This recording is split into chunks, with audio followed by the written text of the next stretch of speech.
Boa noite, amados irmãos. A paz seja com todos, amém? Neste domingo eu estarei com vocês, amém? Louvando e adorando ao nome do Senhor e compartilhando um pouco com vocês acerca da palavra de Deus para as nossas vidas nessa noite. Desde já eu saúdo a todos que estão em casa, espero que todos estejam se cuidando, que todos estejam usando álcool em gel, cuidando da saúde, porque são tempos difíceis, irmãos, são tempos em que nós temos que estar vigilantes e nós temos que estar em oração, amém? E nessa hora eu gostaria de pedir, por favor, para vocês abrirem a sua Bíblia, aqueles que estiverem com a Bíblia, no livro de Atos, no capítulo 17, no versículo 22 em diante, que nós vamos estar lendo, amém? Vou dar um tempo para vocês estarem abrindo a palavra do Senhor, aqueles que estão acompanhando, aleluia. Amém. E diz assim a palavra do Senhor.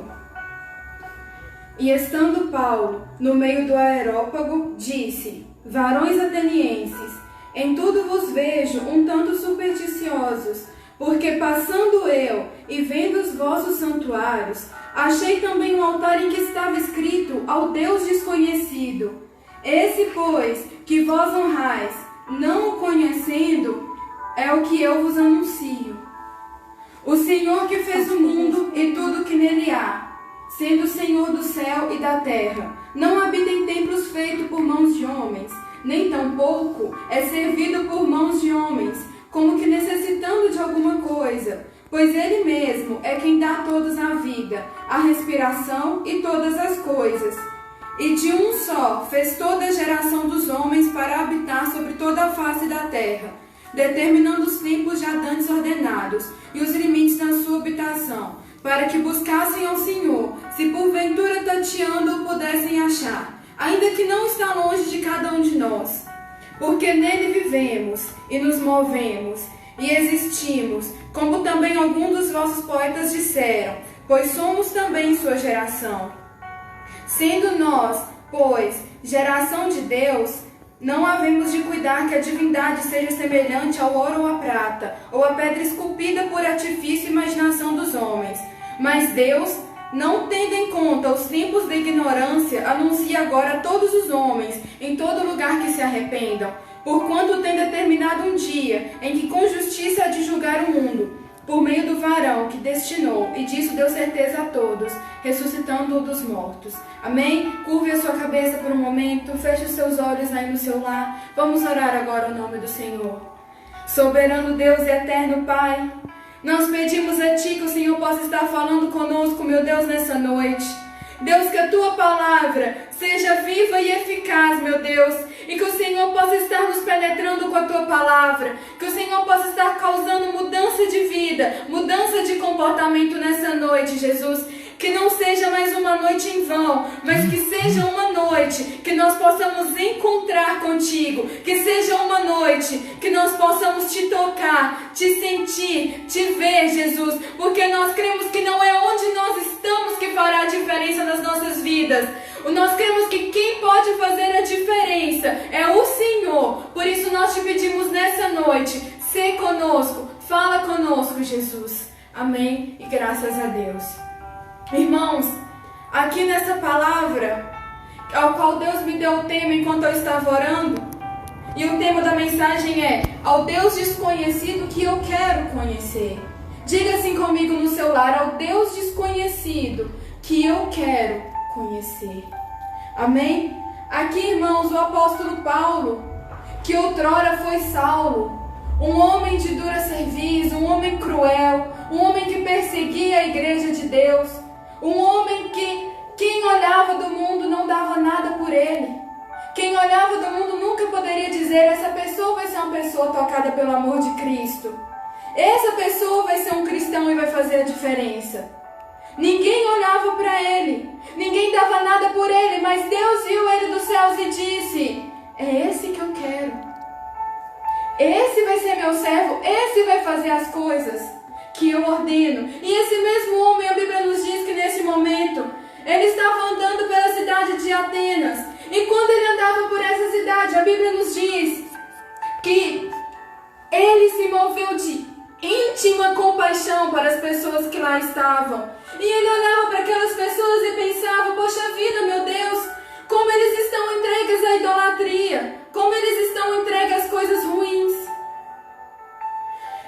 E esse mesmo Paulo, vendo isso e se comovendo em si mesmo, ele vai andar pelos templos, os templos dos gregos, que naquela época eram totalmente entregues à idolatria, que eram pessoas que serviam a outros deuses, serviam a Zeus, serviam a Hades, serviam a outros deuses, e ele andando por aqueles templos, com vários e vários deuses, com cada deus com seu altar, ele se depara com um altar que dizia: ao Deus desconhecido. E nesse momento Deus começa a falar com Paulo e diz: Paulo, quando você estiver no Areópago, que é o lugar onde se reuniam algumas pessoas, que tinham ali uns tribunais de juízes, quando você estiver lá, você vai dizer ao meu povo: este Deus desconhecido que vocês não sabem quem são e mesmo assim o honram, é o Deus que eu sou. E neste momento, irmãos, o apóstolo Paulo ele começa a pregar para aquele povo.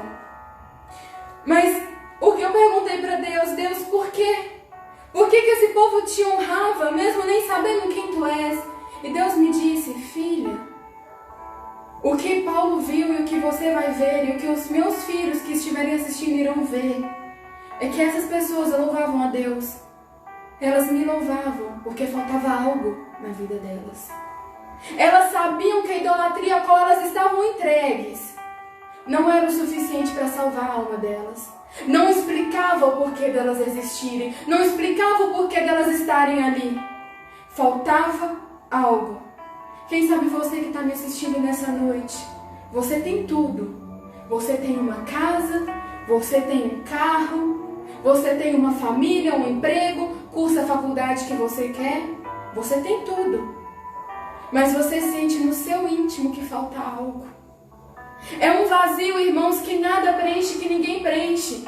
É aquele vazio que a gente sente ao final de um dia, onde nós corremos o dia inteiro, nós trabalhamos, nós estudamos, nós nos esforçamos, e quando a gente põe a cabeça no travesseiro, a gente pensa: meu Deus, eu tenho tudo, mas eu sinto que eu não tenho nada. Eu sinto que está faltando alguma coisa. E nessa noite, Deus me trouxe aqui para te dizer que o que falta na sua vida é a presença dEle. É Ele. Irmãos, tem gente que já nasce calejada.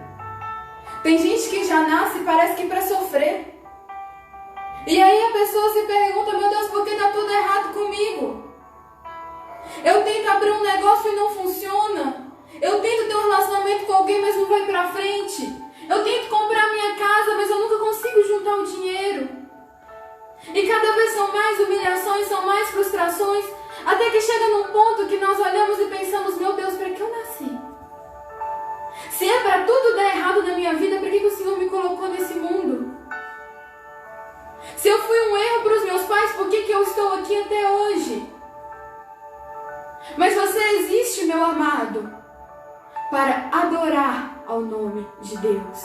Esse é o propósito do homem na terra, é adorar ao nome do Senhor. A Bíblia nos diz que Deus é Espírito.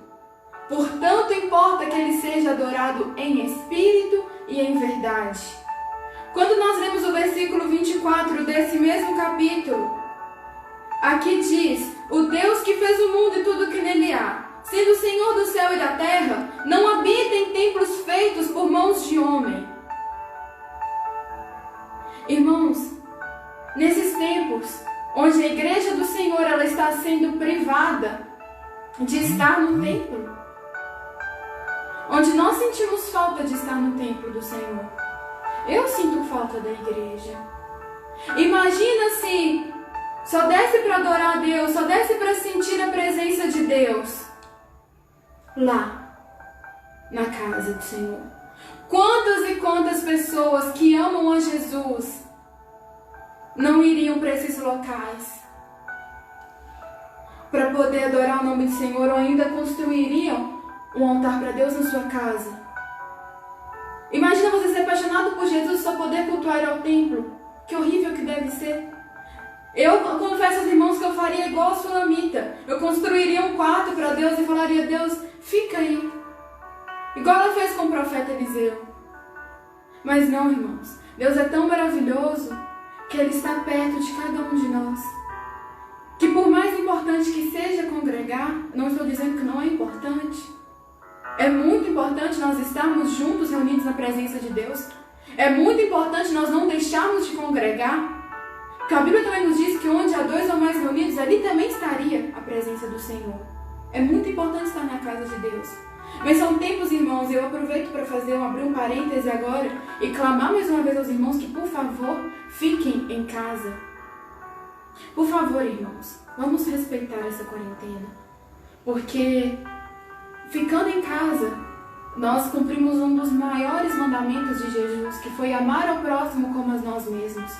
Ficando em casa, nós estamos protegendo a nós e nós estamos protegendo o nosso próximo, amém? Mas Deus é tão maravilhoso, irmãos, que não é necessário que a gente esteja lá, porque Ele sabe o porquê de nós não estarmos lá. Não é necessário que nós estejamos lá para sentir a presença dEle. A Bíblia nos diz, no livro de Êxodo, ainda no Antigo Testamento, que Deus, Ele virou para Moisés e diz: Moisés, faz para mim um tabernáculo, faz para mim uma tenda, porque eu quero habitar no meio do meu povo. O que Deus estava fazendo com isso? Deus estava expondo para Moisés qual era o propósito dele com a criação do homem, que era estar no meio do seu povo. Deus, por ser um ser que é um espírito, necessita que ele seja adorado também em espírito. E quem mais pode adorar a Deus em espírito do que aqueles a quem ele encheu com seu espírito? Se os únicos que fomos cheios do Espírito de Deus fomos nós, que temos corpo, alma e espírito, é nós quem devemos adorar. É nós quem devemos buscar a face de Deus. E quando nós compreendemos isso, nós compreendemos o porquê de nós estarmos aqui nessa terra. E todas as outras coisas se tornam coisas pequenas, coisas passageiras, porque nós entendemos qual é o nosso propósito. Aqui o apóstolo Paulo estava dizendo: Deus não está em templos feitos por mãos de homens. Porque no templo, nessa parede aqui, irmãos, só tem tijolo, argamassa, brita. Isso não adora ao Senhor. Deus estava dizendo: eu quero ser adorado. Não pelo templo que os homens fizeram, mas pelo templo que eu fiz. Pelo templo que eu moldei com as minhas próprias mãos do barro e do pó. É esse o templo que eu quero ser adorado. E aí, irmãos, nós começamos a pensar: mas não tem nenhuma novidade nisso. Eu já sei que o propósito da minha vida é adorar ao Senhor. Mas sabe qual é o nosso problema, irmãos? É que nós sabemos da boca para fora, nós sabemos da nossa mente. A pergunta que não quer calar essa noite é: o que o seu estilo de vida diz a respeito de você com Deus? O seu estilo de vida, a maneira como você tem vivido até hoje, é uma maneira que adora ao Senhor de verdade? Bater no peito e dizer que é cristão é muito fácil. E eu digo por experiência própria. É muito fácil. É um fácil que ainda assim algumas pessoas têm vergonha de fazer, mas é fácil. O difícil, irmãos, é ter uma vida que testemunhe que nós somos filhos de Deus. Essa semana eu estava vendo um filme que eu achei muito interessante, onde a pessoa falou o seguinte: se amanhã ser cristão fosse um crime e alguém me acusasse de ser cristão, será que eles teriam provas o suficiente na minha vida para me condenar? Será que a minha vida prova quem eu sou? Será que a sua vida prova quem você é? Neste tempo de quarentena, que nós estamos presos dentro de casa, com a nossa família, a vida da sua família tem sido tocada por quem você é? A vida da sua família tem sido mudada por quem você é? Não foi você que disse uma vez: meu Deus, eu não tenho tempo para orar, eu não tenho tempo para buscar isso, por isso eu não busco. Pois é, filho. E agora que você está tendo tempo, qual é a sua desculpa? Você disse que não tinha tempo. E por isso veio essa quarentena. E agora? Você continua não buscando, e agora? Qual é a desculpa que nós temos para Deus? Eu digo isso porque o meu estilo de vida sempre foi muito corrido. E uma das coisas que eu sempre dizia para Deus era: Deus, me perdoa se eu orei 5 minutos ou eu orei 10 minutos. E na época então que eu tenho provas na faculdade, aí que o negócio virou uma bagunça, porque eu não oro nada. Eu sempre disse: Deus, me perdoa, eu não tive tempo. E agora? Qual é a nossa desculpa? A verdade, irmãos, que desculpas são muitas. Desculpas, o mundo nos dá muitas. Mas não, irmãos. Nós temos que aprender a louvar a Deus com o nosso estilo de vida. E aqui no versículo 27, ainda neste capítulo, diz uma coisa muito interessante. Diz: para que buscassem ao Senhor, se porventura, tateando, pudesse achar, ainda que não está longe de cada um de nós. Tateando. Quando nós somos privados da visão, um dos sentidos que mais ficam aguçados em nós é o tato. Experimenta uma coisa. Quando você acorda no meio da noite e seu quarto está todo escuro, como que a gente vai atrás do interruptor? Não é no tato? A gente não precisa sentir o interruptor ali? O que Deus estava querendo dizer para aquelas pessoas é: vocês ainda não me veem. Porque a minha glória não foi revelada a vocês.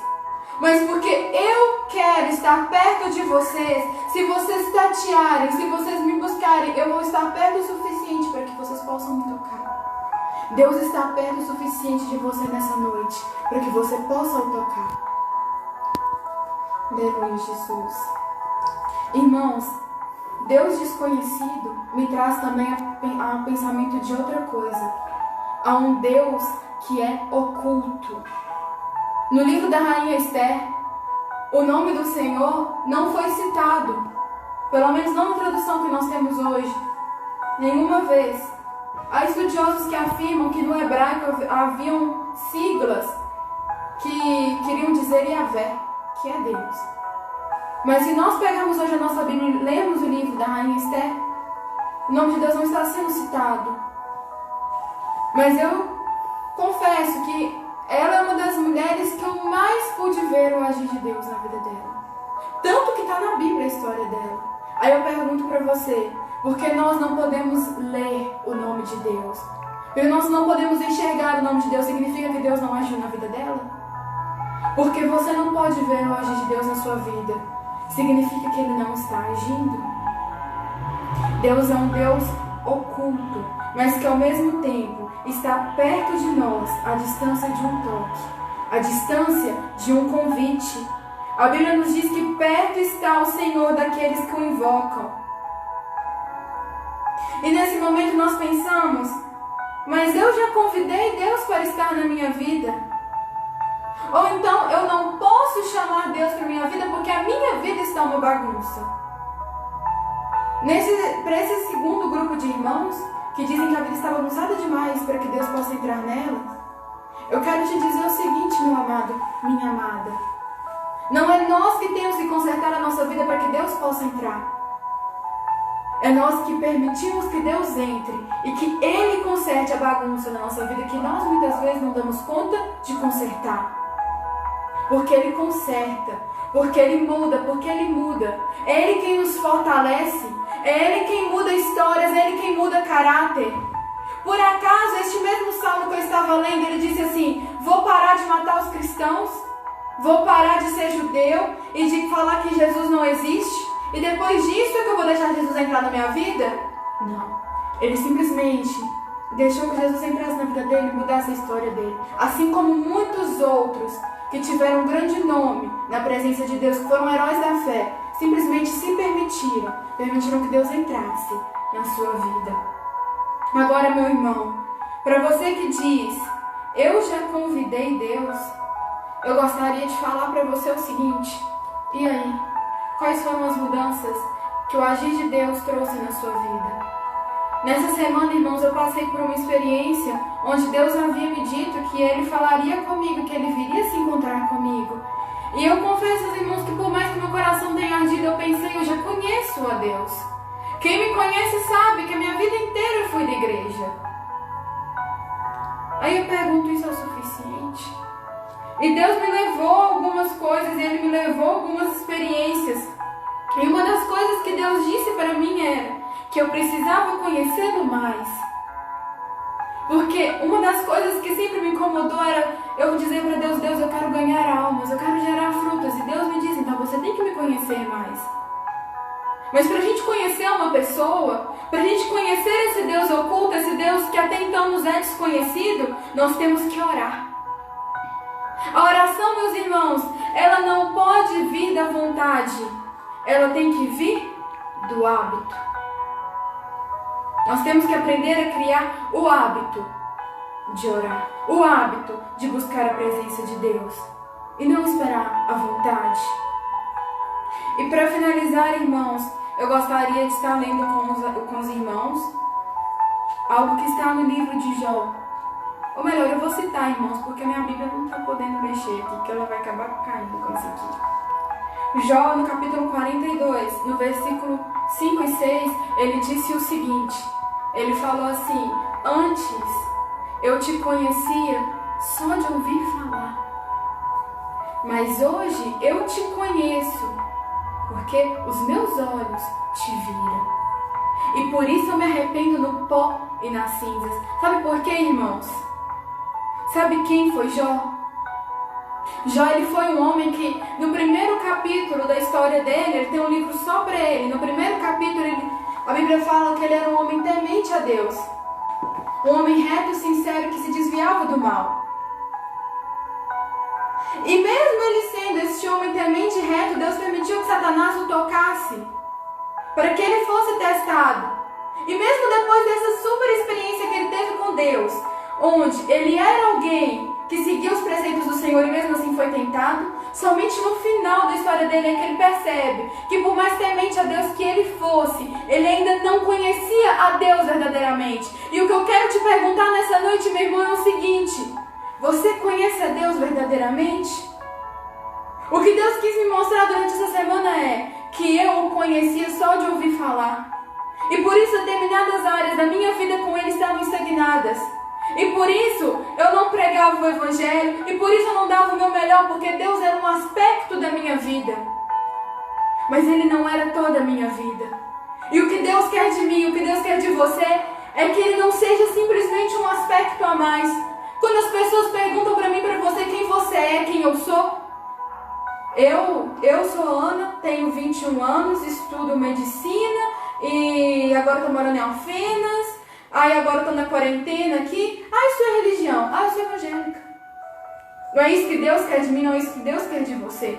O que Deus quer de você é que quando alguém te perguntar quem você é, a primeira coisa que sai da sua boca é: eu sou filha de Deus. Eu sou serva do Altíssimo e eu existo para que a vontade dele seja feita. E todas as coisas são secundárias. Irmãos, nós estamos vivendo um tempo de avivamento. Essa quarentena, ela está sendo uma peneira que está peneirando aqueles que são, daqueles que dizem que são e daqueles que não são ainda, mas que um dia serão. Mas o avivamento, irmãos, o maior fruto do avivamento é o arrependimento. É o arrependimento que esse avivamento vai produzir no meu e no seu coração. Para aqueles que se dizem cristãos, o arrependimento de não estarem vivendo segundo Cristo. Para aqueles que ainda não são cristãos, o arrependimento das suas obras até aqui. Porque a sua trajetória não é uma trajetória de fracasso, não é uma trajetória de derrota. A sua trajetória até hoje foi para que você entendesse a trajetória do Filho de Deus, de Jesus Cristo, até aquela cruz, até a sua morte, até a sua ressurreição. A sua trajetória até hoje é para que quando você se deparar com a cruz, você entenda que foi por mim, que foi por você, e que os seus pecados e a maneira como você viveu até hoje não podem te separar de Deus.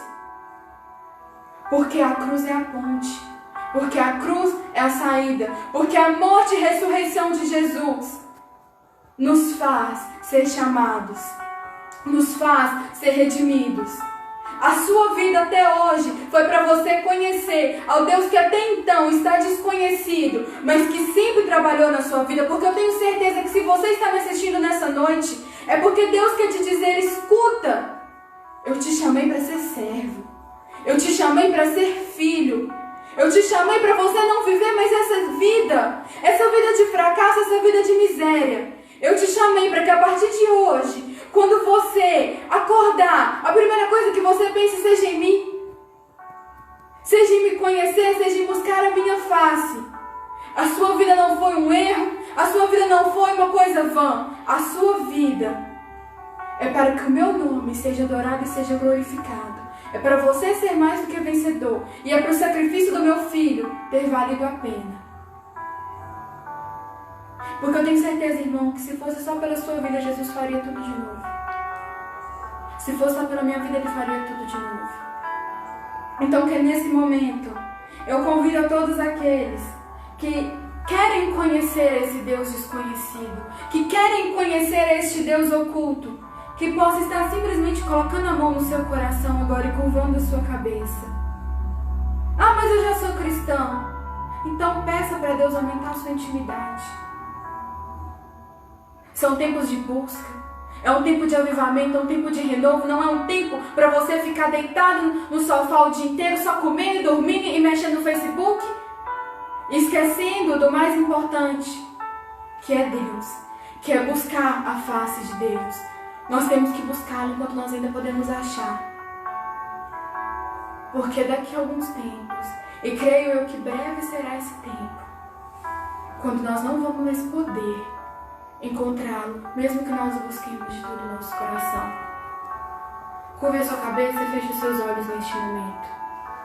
Soberano Deus e eterno Pai, neste momento, Senhor, nós pedimos a Ti que o Senhor possa estar voltando o nosso coração para o Senhor, que o Senhor possa estar mudando a nossa vida, que o Senhor possa estar entrando na nossa vida exatamente da maneira como ela está, Jesus.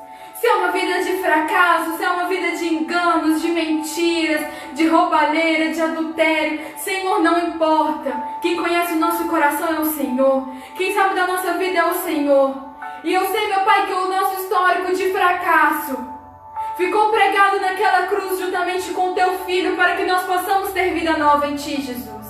Por isso, neste momento, nós Te pedimos que o Senhor possa estar falando conosco, falando aos nossos corações e nos trazendo para mais perto da Tua vontade, que nós possamos conhecer a este Deus desconhecido, a este Deus que se oculta, mas que está à distância de um toque, à distância de um convite. E nessa noite, Jesus, nós Te convidamos para as nossas vidas, nós Te convidamos para a nossa intimidade, e nós Te clamamos, Jesus, sê conosco, é o que nós Te pedimos, em nome de Jesus. Que a paz seja no coração de cada um de nós, não somente hoje, mas para todo sempre. E fique ligado, meus irmãos, porque eu creio que durante essa noite ainda, Deus falará ao coração de muitos que me assistiram. Amém? Glória a Deus.